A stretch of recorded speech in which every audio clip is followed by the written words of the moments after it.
Hello students, আশা করছি তোমরা সবাই ভালো আছো। এই মাস থেকে আমি অফলাইন পড়ানো শুরু করেছি এবং অফলাইন যেদিন পড়িয়েছি সেদিন আমি যে কবিতাটি আলোচনা করেছি, আজকের আমি অনলাইনে সেই কবিতাটি পাঠ ও আলোচনা করছি। আজকের আমাদের পাঠ্য কবিতা হলো আবহমান, কবি নীরেন্দ্রনাথ চক্রবর্তী। আবহমান কবিতাটি পাঠ ও আলোচনা করার আগে আমরা আবহমান কবিতাটির কবি নীরেন্দ্রনাথ চক্রবর্তী জীবনী সম্পর্কে সংক্ষেপে জেনে নেব। তার জন্ম 1924 খ্রিস্টাব্দে বাংলাদেশের ফরিদপুর জেলায়। পরবর্তীকালে সত্যযুগ পত্রিকার সাংবাদিক রূপে তিনি কর্মজীবন শুরু করেন এবং তারও পরে আনন্দবাজার পত্রিকার সঙ্গে যুক্ত হন। বহুদিন তিনি আনন্দমেলা পত্রিকা সম্পাদনা দায়িত্ব পালন করেছেন। বাংলা কবিতার জগতে কবি নীরেন্দ্রনাথ চক্রবর্তী অত্যন্ত জনপ্রিয় একটি নাম।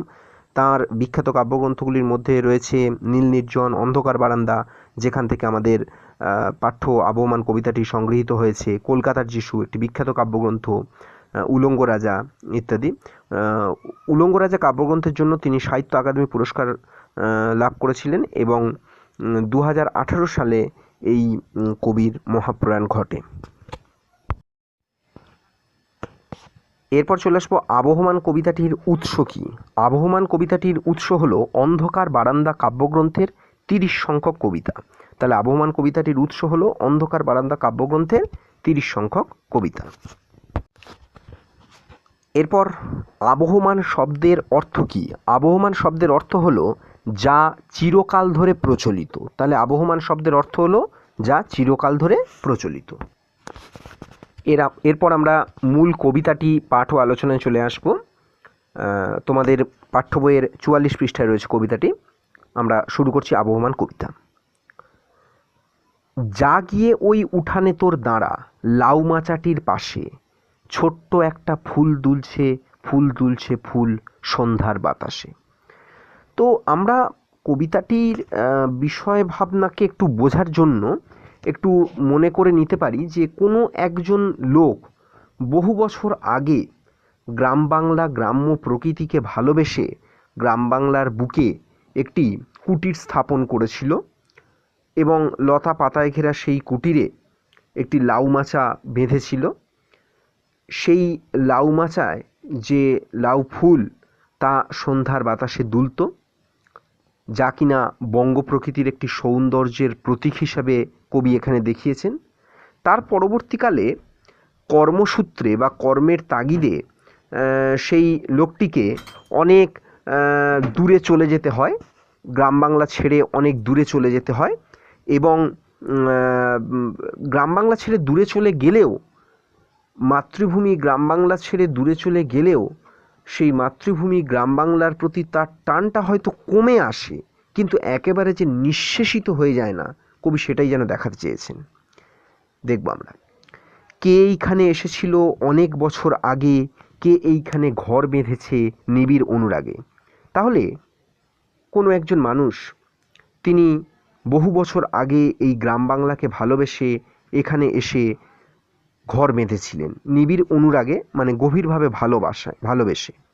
কে এইখানে হারিয়ে গিয়েও আবার ফিরে আসে, এই মাটিকে এই হাওয়াকে আবার ভালোবাসে। কে এইখানে হারিয়ে গিয়েও আবার ফিরে আসে,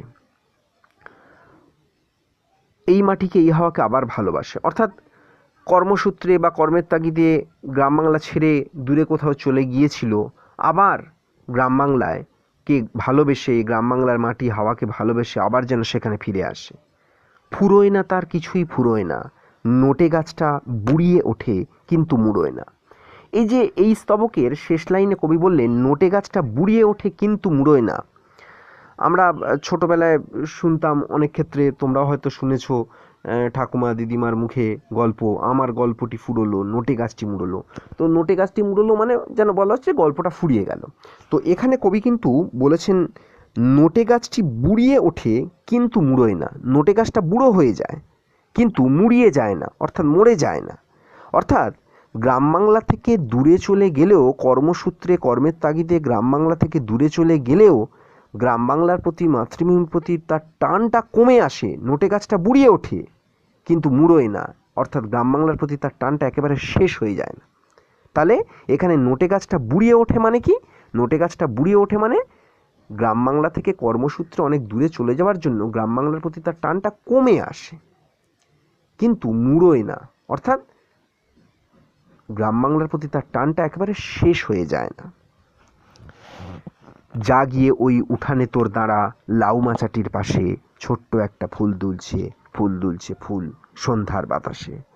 আবারও কবি ওই গানের ধোঁয়ার মতো একটি স্তবকই রিপিটেডলি বারবার পুনরাবৃত্ত করছেন, যে যা গিয়ে ওই উঠানে তোর দাঁড়া সেই লাউ মাচাটার পাশে, যেখানে গেলে আজও দেখা যাবে যে সেই সন্ধ্যার বাতাসে লাউ ফুলটা দুলছে। ফুরোয় না তার যাওয়া এবং ফুরোয় না তার আশা, ফুরোয় না সেই একগুঁয়েটার দুরন্ত পিপাসা। অর্থাৎ এই গ্রাম বাংলা ছেড়ে দূরে চলে গেলেও গ্রাম বাংলায় প্রতি তার যে ভালোবাসা, গ্রাম বাংলায় ফিরে আসার প্রতি তার যে টান, গ্রাম বাংলার প্রতি তার যে একাত্মতা ভালোবাসা, সেটা ফুরোয় না। ফলে গ্রাম বাংলায় সে আবার ফিরে ফিরে আসতেই থাকে। ফুরোয় না সেই একগুঁয়েটার দুরন্ত পিপাসা। একগুঁয়েটা বলতে গেলে ওই যে মানুষটির কথা এখানে বলা হয়েছে, যে একটা সময় গ্রাম বাংলায় এসে গ্রাম বাংলাকে ভালোবেসে সেখানে বসতি স্থাপন করেছিল, কুটির স্থাপন করেছিল, কিন্তু তারপর কর্মসূত্রে দূরে চলে গেছে। তার এই দুরন্ত পিপাসা, গ্রাম বাংলায় ফিরে আসার প্রতি তার এই পিপাসা অর্থাৎ টানটা যেন ফুরোয় না। সারাটা দিন আপন মনে ঘাসের গন্ধ মাখে, সারাটা রাত তারায় তারায় স্বপ্ন এঁকে রাখে।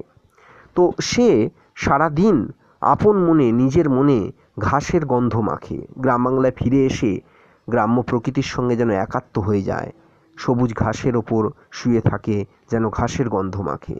সারাটা রাত তারায় তারায় স্বপ্ন এঁকে রাখে। খোলা আকাশে, উন্মুক্ত উদার আকাশে রাত্রিবেলায় চোখ মেলে তারায় তারায় যেন স্বপ্ন এঁকে রাখে। ফুরোয় না তার কিছুই, ফুরোয় না, নোটে গাছটা বুড়িয়ে ওঠে কিন্তু মুড়োয় না। গ্রাম বাংলার থেকে দূরে চলে যাওয়ার ফলে গ্রাম বাংলার প্রতি তার টানটা কমে আসে, অর্থাৎ নোটে গাছটা বুড়িয়ে ওঠে কিন্তু মুড়োয় না। কিন্তু গ্রাম বাংলার প্রতি তার এই টান বা ভালোবাসাটা একেবারে শেষ হয়ে যায় না। যা গিয়ে ওই উঠানে তোর দাঁড়া লাউ মাচাটার পাশে, ছোট্ট একটা ফুল দুলছে, ফুল দুলছে ফুল সন্ধ্যার বাতাসে। কবি ওই একই কথাই বলেছেন, যে যা গিয়ে ওই উঠানে তোর দাঁড়া লাউ মাচাটার পাশে, সেখানে গেলে দেখা যাবে যে সন্ধ্যার বাতাসে ছোট্ট একটা লাউ ফুল দুলছে।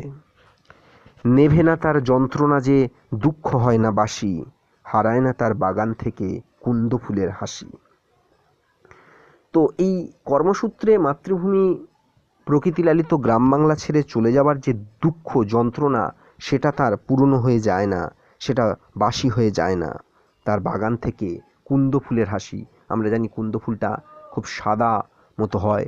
অনেক সময় সাহিত্যে এই সাদা কুন্দ ফুলকে সাদা দাঁতের সঙ্গে তুলনা করা হয়। তো সাদা শুভ্র দন্তে যেমন কেউ হাসলে ভালো দেখায়, তেমনই সেই বাগানের শ্বেত শুভ্র সেই কুন্দ ফুলটাও ভালো লাগে দেখতে। তেমনি করেই সূর্য ওঠে, তেমনি করেই ছায়া, নামলে আবার ছুটে আসে সান্ধ্য নদীর হাওয়া। কিন্তু প্রকৃতি তার স্বাভাবিক নিয়মে চলতে থাকে। তেমনইভাবেই সূর্য ওঠে, তেমনইভাবেই আবার ছায়া নেমে আসে, অর্থাৎ সূর্যোদয় এবং সূর্যাস্ত হয়। নামলে আবার ছুটে আসে সান্ধ্য নদীর হাওয়া। আবার সন্ধে হলেই নদীর বুকে সান্ধ্য নদীর হাওয়া ছুটে আসে। ফুরোয় না তার কিছুই, ফুরোয় না, নোটে গাছটা বুড়িয়ে ওঠে কিন্তু মুড়োয় না। অর্থাৎ সেই গ্রাম বাংলার প্রতি তার যে টান, তার যে ভালোবাসা, ফলে ওই কথাটাই বারবার বলছেন যে ফুরোয় না তার কিছুই, ফুরোয় না, নোটে গাছটা বুড়িয়ে ওঠে কিন্তু মুড়োয় না। অর্থাৎ গ্রাম বাংলা ছেড়ে চলে যাওয়ার ফলে, কর্মের সূত্রে হোক বা যে কোনো কারণে চলে যাওয়ার ফলে গ্রাম বাংলার প্রতি তার টানটা কমে আসে, নোটে গাছটা বুড়িয়ে ওঠে কিন্তু মুড়োয় না। একেবারে গ্রাম বাংলার প্রতি টানটা একেবারে শেষ হয়ে যায় না। যা গিয়ে ওই উঠানে তোর দাঁড়া লাউ মাচাটার পাশে, এখনো সেই ফুল দুলছে, ফুল দুলছে ফুল সন্ধ্যার বাতাসে। কবি এই স্তবকটাকে রিপিটেডলি কবিতায় গানের ওই ধোঁয়ার মতো, গানের ধোঁয়া বলতে গেলে গানের একটা লাইন অনেক সময়, যারা গান করো, গান শেখো, দেখবে একটা লাইন অনেক সময় রিপিটেডলি পুনরাবৃত্ত হয়, একে গানের ধোঁয়া বলা হয়। তো গানের ওই ধোঁয়ার মতো এই স্তবকটা কবিতায় রিপিটেডলি পুনরাবৃত্ত হয়েছে। যা গিয়ে ওই উঠানে তোর দাঁড়া লাউ মাচাটার পাশে। শুধু এইখানে তৃতীয় লাইনে গিয়ে একটি শব্দ কবি চেঞ্জ করে দিলেন। আগে লিখেছিলেন কি, যে জাগি ওই উঠানে তোর দাঁড়া লাউ মাছাটির পাশে ছোট্ট একটা ফুল দুলছে সন্ধ্যার বাতাসে। এই ছোট্ট একটা জায়গায় কবি লিখলেন এখনও সেই ফুল দুলছে ফুল সন্ধ্যার বাতাসে। অর্থাৎ বহু বছর পরে যদি সেই লোকটি গ্রাম বাংলায় ফিরে আসে, তার প্রকৃতি লালিত জন্মভূমি গ্রাম বাংলায় ফিরে আসে, যেখানে সে একটা সময় নিবিড় ভালোবেসে নিবিড় অনুরাগে বসতি স্থাপন করেছিল, কুটির স্থাপন করেছিল, লাউ মাচা বেঁধেছিল, সেখানে যদি যায়, এখনও সেখানে গেলে সে দেখবে সেই সন্ধ্যার বাতাসে লাউ মাচা থেকে লাউ ফুলটা এখনও দুলছে। আমি আগেই বলেছি এইখানে লাউ ফুলটি হচ্ছে বঙ্গ প্রকৃতির সৌন্দর্যের প্রতীক, আর লাউ ফুলটি এখনও দুলছে এটা বলার মধ্যে দিয়ে যেন কবি এটাই বলতে চাইছেন, এটাই বোঝাতে চাইছেন যে বঙ্গ প্রকৃতির সৌন্দর্য আগে যেমন ছিল এখনও তেমন আছে, ভবিষ্যতেও তেমনই থাকবে। অর্থাৎ আবহমান কাল ধরে বঙ্গ প্রকৃতির সৌন্দর্য একই রকম থাকবে। আমরা আগেই বললাম আবহমান শব্দটির অর্থ হচ্ছে যা চিরকাল ধরে প্রচলিত, এবং এখানেও কবি যেমন বলতে চেয়েছেন যে বঙ্গ প্রকৃতির এই সৌন্দর্য আবহমান কাল ধরেই প্রচলিত, একই রকমই থাকবে। এই দিক থেকেও কবিতার নামকরণ সম্পূর্ণ সার্থক ও সুপ্রযুক্ত হয়েছে।